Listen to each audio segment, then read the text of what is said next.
하나님께서 오늘 우리에게 주시는 말씀은 베드로전서 2장 9절에서 10절의 말씀이고요. 제목은 하나님의 꿈을 전하는 교회라고 하는 2024년도 우리의 또 캐치프레이즈와 같습니다. 너무나 존경을 많이 받았던 장관님이시기도 하시고 박사이시기도 하시고, 그러나 또 신앙인으로 저에게는 기억이 되는 고 이어령 박사님이 계십니다. 이어령 박사님께서 따님을 잃으시고 난 후에도 굉장히 그 영성으로 신앙으로 그 모든 것들을 극복해내지 않았습니까? 근데 안타깝게도 암 진단을 받으시고 소천을 하셨어요. 그런데 생전에 제 기억으로는 중앙일보라고 기억이 되는데 한 일간지 기자와의 인터뷰를 한 것을 제가 글을 읽은 적이 있습니다. 참 감동을 많이 받았어요. 그때 담담하게 이렇게 말씀을 하시더라고요. 죽음을 생각하는 삶이 중요합니다. 중국을 비롯한 동양의 여러 나라가 정월초하루에 항상 죽음을 예천하고 죽음에 대한 노래를 부르는데 왜 그렇겠습니까? 죽음을 염두에 둘 때 우리의 삶이 농밀해지기 때문에 그렇습니다. 제 죽음을 눈앞에 둔 지금 제겐 시간이 가장 농밀해졌습니다. 과일 속에 이 과일의 시작인 씨앗이 있듯이 우리의 생명 속에는 죽음이라는 것이 있습니다. 죽음이 없다면 어떻게 우리가 생명을 알 수 있고 생명의 소중함을 알 수가 있겠습니까? 라고 하는 가르침이었습니다. 우리는 시간 속에 살고 있습니다. 누구나 압니다. 영원할 것 같은데 영원하지 않다라는 것이죠. 유한한 시간입니다. 그래서 어떤 분은 이렇게 얘기합니다. 철이 든다라고 하는 것은 우리가 가진 이 시간이 유한하다라는 것을 깨닫는 순간 우리는 철이 들게 된다라고 이야기를 합니다. 그렇습니다. 우리 모두 어느 누구도 오늘부터 시작되는 52번의 2024년 주일 예배를 어영부영 허둥지둥 보내고 싶은 분은 아무도 안 계실 겁니다. 우리는 우리에게 주어지는 그 범위 안에서 정말로 성실하게 최대한 아름다운 삶을 살고 싶어 할 것입니다. 내가 누구인지와는 상관없이, 내가 얼마나 연약한 사람인가 이거는 상관없이 우리는 우리의 삶이, 우리의 예배가 하나님 앞에 탁월한 삶으로, 탁월한 고백과 탁월한 예배자로 살기를 원한다라는 것이죠. 누구처럼요? 우리가 일주일 동안 보았던 베드로 사도처럼 말이죠. 베드로는 극히 평범한 사람이었습니다. 시몬이란 이름을 가지고 태어났지요. 억척스러운 어부로 살아야 했습니다. 가난하고 그러다 보니까 자기 성격대로 살 수밖에 없는 우리와 너무나 닮은 사람이에요. 그런데 그의 형제 안드레의 전도로 인하여 어느 날 그가 예수님 앞으로 나가게 됩니다. 그런데 예수님은 첫 만남에서 그에게 뜬금없이 새로운 이름을 붙여주셨습니다. 베드로에게는 전혀 어울리지 않는, 자격이 없는 것 같은 견고하고 단단한 반석, 바위라고 하는 게바, 헬라말로 베드로라는 이름이었습니다. 시간이 흘렀습니다. 자기에게 새로운 이름이 있는지 그 이름에 어울리는 삶을 살기 위한 고민은 하지 않았습니다. 역시 고기를 잡는 어부로서 살아가고 있었습니다. 여느 때처럼 밤새 애는 썼지만 빈배 그 그물로 인하여서 허탄한 가운데 어쩔 수 없이 내일을 위해 준비하는 그런 피곤하고 평범한 날이었습니다. 그때 예수님이 다시 찾아오시는 거예요. 그의 실패의 빈손의 삶 깊숙한 곳으로 예수님께서 다시 찾아오셨어요. 말씀을 채워주셨고 나중에는 기이한 기적으로 그의 빈 배도 고기로 가득 채워주셨습니다. 그제서야 베드로는 예수님이 누구인지, 그리고 예수님이 누구인지에 따라 내가 누구인지를 알게 되고 고백하게 됩니다. 그리고 그 자리에서 예수님은 베드로에게 새로운 인생과 새로운 인생의 목적인 소명을 다시 허락해 주십니다. 이후 베드로는 여전히 좌충우돌한 제자였지만 성격이 급한 제자였지만 그럼에도 불구하고 베드로는 넘어져도 주님 앞에 넘어지는 제자로 살게 됩니다. 베드로의 신앙 고백을 통하여서 주님은 네 신앙 고백 위에 내가 내 교회를 세우겠다라고 선언해 주시고 네 신앙 고백에 내가 내 천국 열쇠를 맡겨주겠다라고 하는 놀라운 축복을 선언하십니다. 베드로가 아닌 베드로의 신앙 고백으로, 하나님께서 알려주셨던 베드로의 신앙 고백으로 그의 탁월함을 드러내시고 그를 사용하셨습니다. 가장 인간적인 제자였지만 그렇기에 가장 탁월한 주님의 도구로 쓰임받는 제자, 그 제자가 바로 우리가 지금 은혜 받고 있는 베드로이고 우리가 소원하는 2024년의 모습이라고 할 수 있을 거예요. 사랑하는 성도 여러분, 우리는 지난 주일 들뜬 마음으로 송구 영신 예배를 마쳤습니다. 그리고 오늘 우리는 굉장히 차분한 마음으로 2024년 신년 주일 첫 주일 예배를 드리고 있습니다. 그 기억이 생생한데 벌써 일주일이라는 시간이 지났습니다. 벌써 2024년 1월 7일입니다. 여러분, 이 흘러가는 이 시간을, 이 제한된 이 시간을, 유한한 이 세월을 우리는 어떻게 살아야겠습니까? 무엇으로 채워야겠습니까? 우리는 우리가 사랑하고 묵상했던 베드로를 통하여서 기록된 성경 베드로 전서를 통하여서 우리에게 말씀하시고 우리를 탁월하게 사용하시고 기대하실 꿈을 꾸시는 하나님의 말씀대로 우리는 그렇게 우리의 삶이 채워지기를 바랍니다. 어떻게 채워지는 겁니까? 하나님의 꿈을 향한 삶으로 채워야 한다라는 것이에요. 오늘 본문입니다. 9절 전반절 말씀 다 함께 읽겠습니다. 시작. 왕같은 제사장들이여 거룩한 나라여 그의 소유가 된 백성이니. 아멘. 너무나 귀하고 너무나 우리가 잘 아는 말씀입니다. 이 말씀이 바로 우리를 향한 하나님의 부르심이라고 할 수가 있어요. 여기 네 가지 우리를 향한 하나님의 축복, 특권 혹은 하나님의 꿈이 있습니다. 첫 번째 무엇입니까? 택하신 족속이라는 겁니다. 태어난 족속이 아니라 택하신 족속이에요. 혈통이 아니라 예수 그리스도의 복음을 믿고 그 믿음으로 말미암아 하나님의 자녀가 된 자들, 하나님의 택함을 받은 자들을 말하는 것입니다. 예수 그리스도를 주와 구주로 믿고 고백하는, 복음을 받아들이는, 예배하기 위해 살아가는 자들, 그런 자들이 바로 택하신 족속이다라는 것이죠. 그리고 두 번째 특권은 무엇입니까? 왕같은 제사장들이요 라고 말씀합니다. 이 말씀은 정확히 왕이요 제사장이라는 말씀이에요. 구약의 시대 왕, 제사장, 선지자는 내가 되고 싶다고 해서 자격시험 보고 되는 것이 아니었습니다. 하나님의 일방적인 기름 부으심이 있어야만 될 수 있는 것이 바로 왕이요 제사장이었어요. 바로 저와 여러분이 하나님의 일방적인 기름 부으심이 있는 자들이다라는 겁니다. 세 번째는 무엇입니까? 거룩한 나라라는 겁니다. 나라이긴 나라인데, 그룹이긴 그룹이, 공동체이긴 공동체인데 거룩한 나라라는 겁니다. 이것은 뭡니까? 구별되고 성별된 나라라는 것입니다. 보통의 나라는 어떻습니까? 부국 강병을 꿈꿉니다. 보통의 나라는 어떻게 탄생을 하게 됩니까? 한 민족이 아주 뛰어난 리더를 통하여서 나라가 되고 아주 뛰어난 왕의 리더십을 통하여서 제국이 되어가는 것, 이것이 바로 부국강병 아니겠습니까? 그러나 아이러니하게도 이런 것들은 반복이 됩니다. 이런 역사는 반복이 돼요. 민족에서 나라에서 제국이 되는 그 어느 한순간 세계 어느 부분에선 또 다른 민족이 나라가 제국을 만듭니다. 그래서 이 제국을, 새로운 제국이 삼키게 되는 흥망성쇠의 역사가 되풀이되는 것, 이것이 바로 세계사라는 거죠. 세계의 역사라는 겁니다. 그러나 하나님께서 우리에게 부르신 거룩한 나라라고 하는 저 나라는 다릅니다. 거룩한 나라입니다. 하나님의 구별된 목적이 분명히 다른, 다스리심이 분명히 다른 나라가 바로 우리를 향한 거룩한 나라라는 것이에요. 마지막으로 그의 소유가 된 백성이다라는 것입니다. 하나님께서 성도를 특별히 자기의 백성으로 삼아주시고 삼으신 당신의 백성들을 모든 환난에서 건져주시고 심판날까지 지키신다라는 뜻입니다. 여러분이 네 가지 간단하게 봤지만 얼마나 위대한 선포입니까? 얼마나 우리에게 복된 말씀인가요?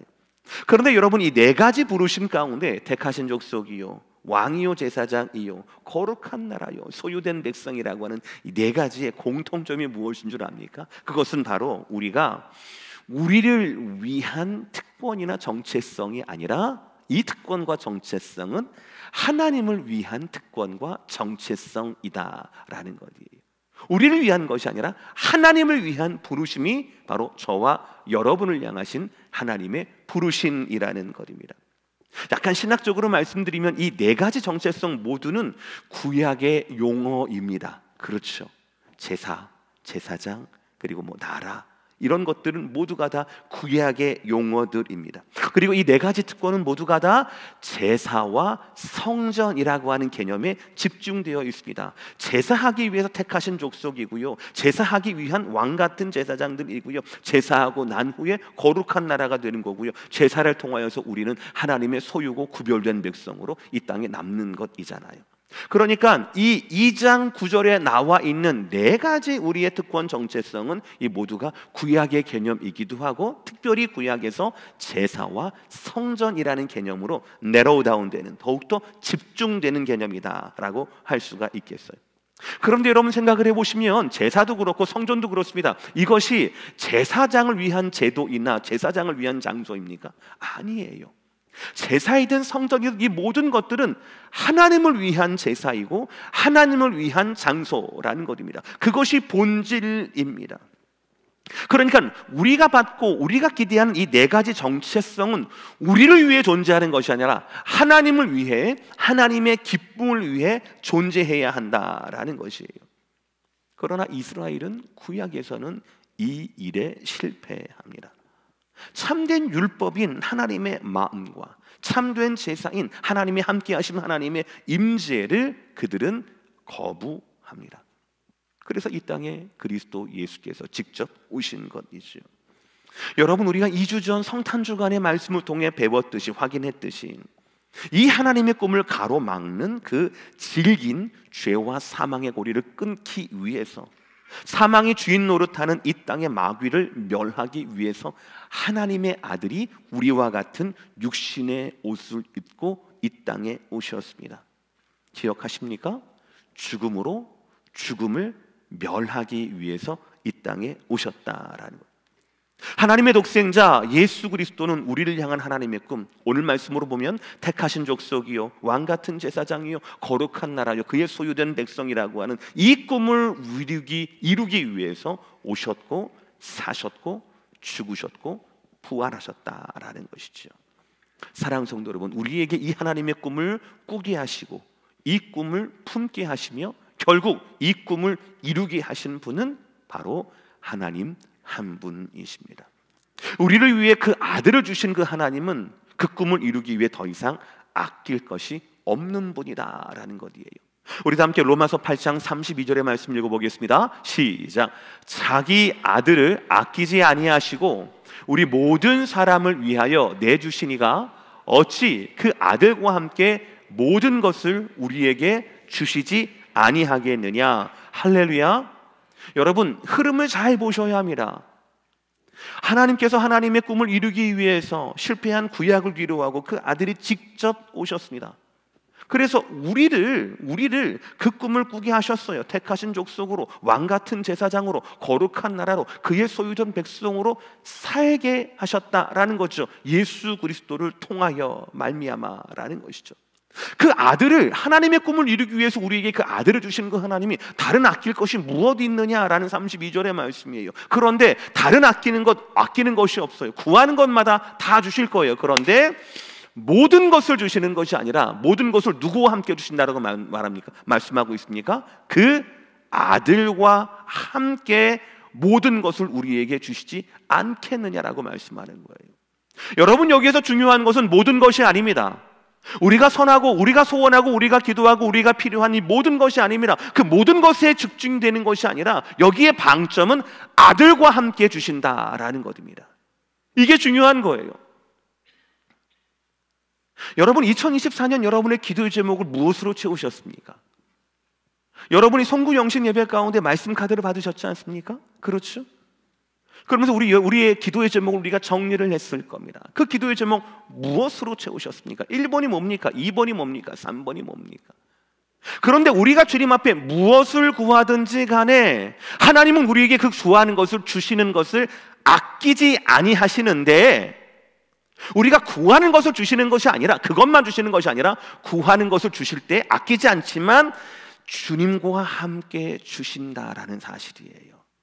믿으십니까? 우리 중에 건강을 구하지 않는 분이 계십니까? 우리 가운데 형통을 구하지 않는 분이 계십니까? 혹시 우리 가운데 주님 내가 정신을 들차렸으니까 2024년 가운데 좀 더 정신 차리도록 고난을 허락하여 주시옵소서 라고 하는 분이 계십니까? 저도 기도할게요 같이. 그 농담이었습니다.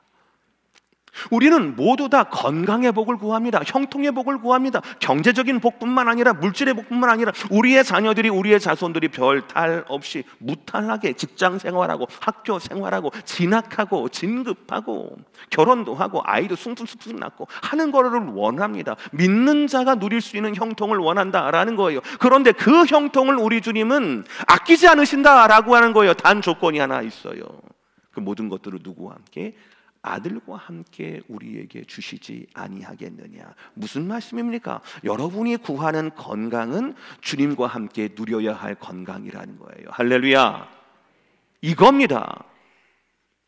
여러분이 구하고 받는 그 특권과 여러분이 받는 그 축복은 그 축복만이 아니라 주님과 함께 우리 가운데 임해야 할 거라는 거예요. 바꿔 말하면 여러분이 구하는 건강, 여러분이 구하는 물질, 여러분이 구하는 화목과 특별함, 형통함, 이 모든 것들은 주님 앞에서 부끄럽지 않는 쓰임새, 분명한 목적이 있는 특권이고 건강이라고 하는 것이지요.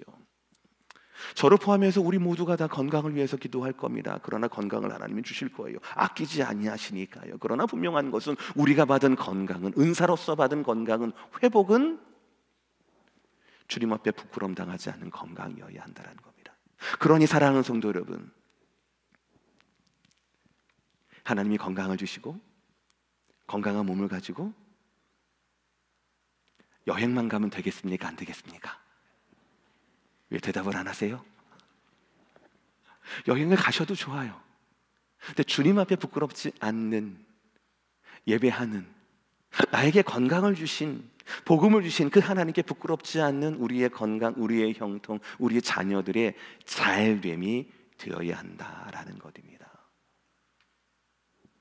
이를 위해서 기도하셔야 합니다. 하나님 2024년 가운데 어떤 필요가 있든, 어떤 구하는 응답이 있든 그 모든 것들이 주님과 함께 받아 누리기에 부끄럽지 않는 그런 건강과 그런 물질과 그런 평안한 우리의 생활이 될 수 있도록 주님 인도하여 주시옵소서.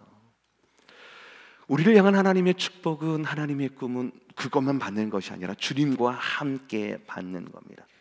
주님 때문에 받는 것입니다. 우리의 인생은 우리를 위해 사는 인생이 아니라 그리스도를 위해 사는 인생이며 그리스도 안에서 분명한 목적이 있는 인생이다라고 하는 이 말씀 여러분 꼭 가슴에 새기시기를 주의 이름으로 축복합니다. 이를 위해서 우리는 가장 먼저 두 번째 말씀이에요. 하나님의 꿈을 선포하는 삶으로 살아야 한다라는 것입니다. 9절 하반절 말씀입니다. 이는 시작. 이는 너희를 어두운 데서 불러내어 그의 기이한 빛에 들어가게 하신 이에 아름다운 덕을 선포하게 하려 하시니라. 아멘. 우리를 왜 네 가지 특권으로, 네 가지 꿈으로 불러내셨습니까? 왜냐하면 한마디로 말하면 복음 전파 때문에 그렇다라는 것입니다.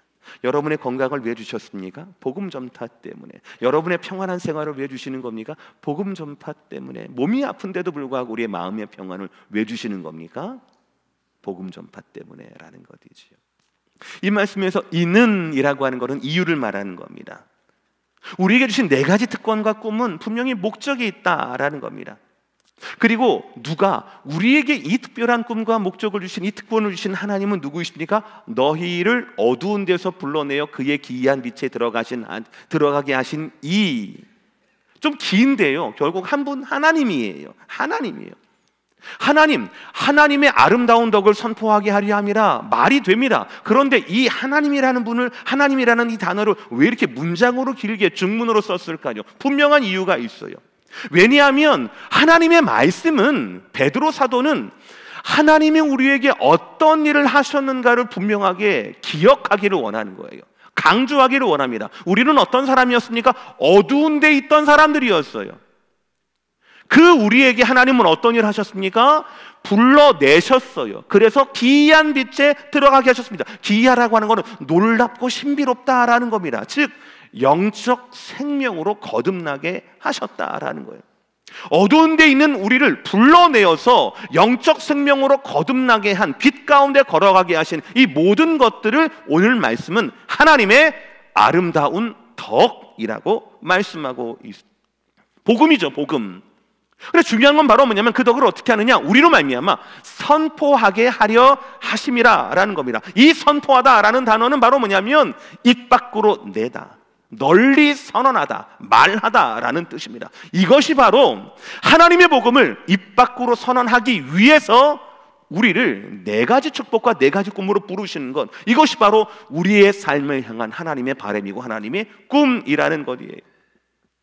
하나님은 그의 소유된 우리가 우리의 입을 벌려서 우리가 경험한 그 복음을, 그 아름다운 덕을 널리 선포하기를 원하십니다. 예수 그리스도의 복음에 대해서 과정하거나 보태거나 꾸며서 말하는 것이 아니라 성경대로, 말씀대로 본래의 의미와 아버지, 그 아들을 보내신 하나님의 의도대로 세상 사람들에게 정확하게 알리는 겁니다. 뭐예요? 세상을 지으신 그 하나님께서 우리를 사랑하시고 우리를 구원하시기를 원하신다라는 뜻입니다. 사랑하는 성도 여러분, 이 말씀, 아름다운 덕을 선포하게 하려 함이라라는 이 말씀이 있는 한 우리는 절대로 입으로 복음을 전달하는 이 사명, 입으로 복음을 전달해야 할, 선포해야 할, 증거해야 할 이 사명을 포기해서는 안 됩니다. 그 사명에서 물러서서는 안 된다라는 거예요. 이거는 너무나 명확한 사실이거든요. 모든 성도들이 하나님의 그 아름다운 덕을, 복음을 선포해야 한다라는 것입니다. 두 가지 변명 통하지 않습니다. 첫 번째, 주위에 믿는 사람이 없어요. 그럼 찾아 나서야 되는 겁니다. 찾아 나서야 되는 겁니다. 두 번째, 목사님, 말로가 아니라 삶으로 복음을 전해야 되지 않겠습니까? 그것도 많은 얘기죠. 그러나 삶으로 복음을 전하는데 무슨 수로 우리가 설명하지 않고 예수 그리스도의 그 복음을 전할 수가 있겠습니까? 여러분, 신앙생활 하신 지 30년, 40년 되고 난 후에도 내 삶으로 복음이 전달되지 않는다면 나의 부족함을 인정해야 되는 것 아니겠습니까? 회개해야 되는 것 아니겠습니까? 삶으로 내가 조금만 더 준비가 되면 내가 삶으로 내가 복음을 전도할 테니까 내가 입술로는 그냥 가만히 있어야지, 꾹 닫고 있어야지, 사람들이 싫어하니까. 이거는 변명이라고 우리는 고백하지 않을 수밖에 없잖아요. 사랑하는 성도 여러분, 선포라고 말씀하셨어요. 입을 벌려 말해야 함이라. 나에게 주셨던, 내가 어두운 데 있었는데, 내가 전에 무엇이었는데 이제는 밝은 곳으로 생명으로 인도하신 하나님의 그 아름다운 덕, 복음을, 우리가 경험한 그 예수 그리스도를 이제는 입을 벌려 말해야 합니다. 사람들의 반응이 어떻든, 우리의 처한 상황이 어떻든 상관없이 변명하지 않고 우리를 불러내신 그 목적에 따라 우리는 입을 벌려 하나님의 꿈을 전해야 한다라는 것이에요. 몇 번을 말씀을 드렸습니다. 역사적으로 시대는 결코 복음과 화해해 본 적이 없습니다. 시대는, 이 세상은 늘 복음을 반대해 왔습니다. 다양한 방법으로 말이죠. 과거에는 직접적이었습니다. 핍박, 죽음의 공포로 복음을 위협했습니다. 믿으면 죽이는 거예요.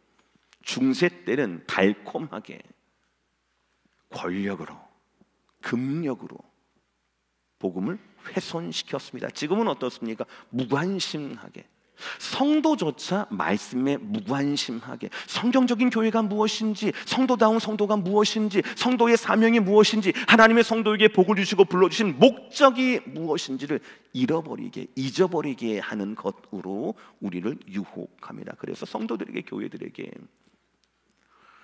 진리와 사명을 희미하게 만들어 버렸습니다. 입을 벌리지 않아도, 복음을 전하지 않아도 되는 교회로 만들어 버렸습니다. 사역하지 않아도, 선교하지 않아도 교회를 무지하게 바쁘게 만들었습니다. 회의로 가득하게 만들어 버렸습니다. 세상 앞에서는 위축되게 만들어서 굳이 복음을 선포하지 않아도 되는 교회로, 성경에는 그런 없는 교회로 만들어 버렸습니다. 세상은 늘 복음에 대해서, 진리에 대해서 회방을 하고 왜곡을 했다라는 사실이에요. 그러나 사랑하는 성도 여러분, 오늘 말씀은 분명하게 선포합니다. 우리에게 사명이 있다라는 거죠.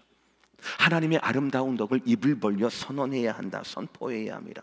여러분의 입으로 여러분의 주변에 있는 잃어버린 영혼들에 대해서 선포해야 합니다. 우리가 갈 수 없다라면, 우리가 이룰 수 없다라면, 그러면 그곳에 계신 하나님의 사명 하나만 가지고 계신 선교사님을 우리는 도와야 되고, 그분을 우리는 기도해야 한다라는 것이죠. 그래서 결국 오늘 말씀의 결론, 우리 삶의 2024년의 결론은 무엇입니까? 세 번째, 시작. 하나님의 꿈을 전하는 교회로 남아야 합니다. 하나님의 꿈을 전하는 교회로 남아야 한다라는 사실이에요. 우리 10절의 말씀 다 함께 읽겠습니다. 10절의 말씀 시작. 너희가 전에는 백성이 아니더니 이제는 하나님의 백성이요 전에는 긍휼을 얻지 못하였더니 이제는 긍휼을 얻은 자니라. 전에는 우리가 백성이 아니었습니다. 전에는 긍휼의 대상이 아니었습니다. 전에는 심판의 대상이었습니다. 그러나 이제는 아닙니다. 전에는 하나님의 긍휼을 몰랐습니다. 이제는 아닙니다. 이제는 하나님의 소유, 하나님의 백성이 되었고, 이제는 하나님의 긍휼을 얻고 긍휼로 살고 긍휼을, 아름다운 덕을 전하는 사람이 되었다라는 것이죠. 이제는 우리가 하나님의 꿈을 위하는 성도, 하나님의 꿈을 위하 존재하는 교회가 되었다라는 사실이에요. 많은 교회들을 보면 나름대로 중요한 교회의 가치가 있습니다. 저는 가치가 있어요. 교육받고 따르는 신학에 따라서 소속된 교회마다 다릅니다. 교단마다 다 달라요. 지역마다 다르고요. 같은 지역에 하더라도 그 교회를 구성하는 주요 연령대마다 다릅니다. 어떤 교회는 개인의 어떤 심적인 마음의, 영혼의 상처와 그 상처의 치유에 집중하는 교회가 있습니다. 또 어떤 교회는 예수님의 제자가 되기 위한 훈련과 교육에 최선을 다하기도 합니다. 반면 어떤 교회는 교회를 통하여서 이 세상이 더 나아져야 한다, 세상이 변화되어야 한다라고 하는 것에 관심을 두고 집중하는 교회도 있습니다. 모두가 다 귀한 교회들입니다. 나름대로 사명을 감당하고 있음에 분명합니다. 그러나 저는 기도하면서 생각해 보았습니다. 예수님께서 2000년 전처럼 육신을 입으시고 2024년 우리가 살고 있는 이 오렌지 카운티에 오신다라면, 방문하신다라면 그 주님이 저에게 혹은 우리 목사님들께, 우리 당회 장로님들께 어떤 목회를 과연 부탁하실까 고민을 해봤습니다. 사도 바울 선생님이 지금 여기에서 목회하신다라면 어떤 목회를 하셨을까? 아니면 연약함과 탁월함 모두를 가졌던 베드로 사도가 우리 교회 담임 목회를 만약에 하신다라고 하면 그 목사님은, 그 사도 베드로는 어떤 목회를 꿈꾸실까? 신앙인으로서 우리가 잊지 말아야 할 명제가 하나 있습니다. 문제는 세상에 있고 답은 성경에 있다라는 것이에요. 한번 따라해 볼까요? 문제는 세상에 있고 답은 성경에 있습니다.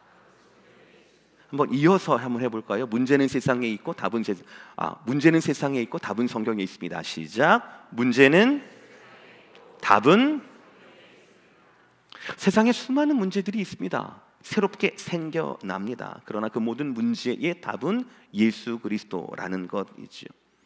우리가 지난 새벽에 은혜 받았던 말씀 중에 하나입니다. 마태복음 14장에서 풍랑 가운데 어려움을 당했던 베드로, 어부들의 이야기입니다. 제자들의 이야기. 제자들 중에는 아시다시피 어부 출신이 많습니다. 그런데 그들이 바닷가에서 풍랑에서 어려움을 당합니다. 왜입니까? 거친 풍랑 때문에 깊은 바다가 새벽이라고 하는 그 어두운 시간이 아니에요. 그거는 문제가 아니었습니다. 진짜 문제는 예수님의 부재가 문제였어요. 진짜 문제는 예수님임에도 불구하고 유령이다라고 말하는 예수님에 대한 무지가 원인이었습니다. 세상의 문제가 뭡니까? 그리고 세상에 대한 그 문제에 대한 답이 뭡니까? 예수님을 바로 알고 예수님을 바로 믿어야 한다라는 거예요. 예수님의 임재, 예수님에 대한 지식, 예수님을 환영하는 태도라는 것이죠.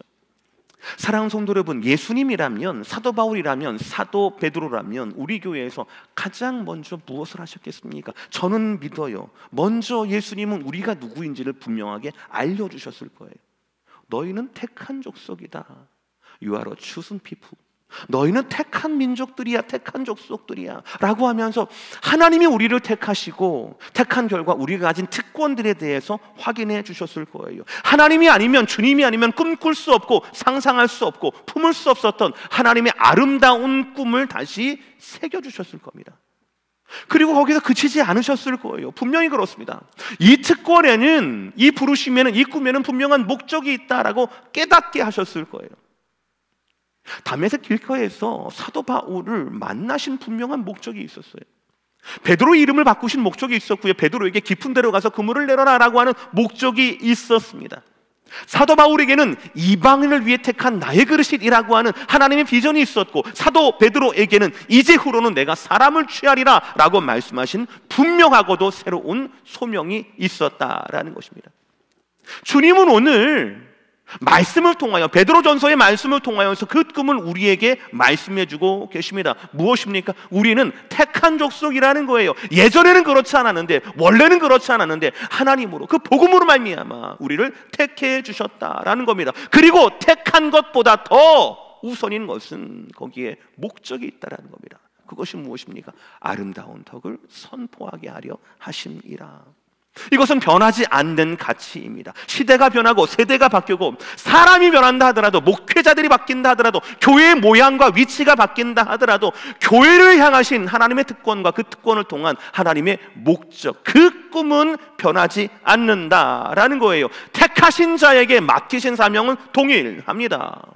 하나님의 아름다운 덕을 선포해야 합니다. 입을 벌려 말해야 합니다. 세상 사람, 모든 사람들이 듣도록 해야 합니다. 특별히 우리 교회는 하나님의 꿈을 전하는 교회로 남아야 한다라는 거예요.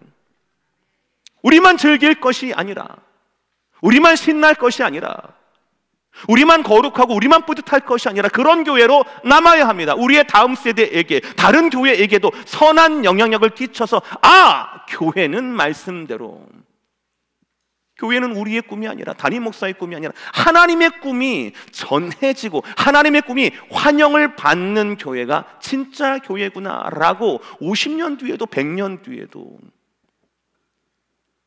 그런 모습이 남겨져야 한다라는 것이에요. 말씀 마무리하겠습니다. 여러분, 본당 앞에 이 바뀐 배너를 봐주시길 바랍니다. 한번 따라 읽으시겠습니까? 시작.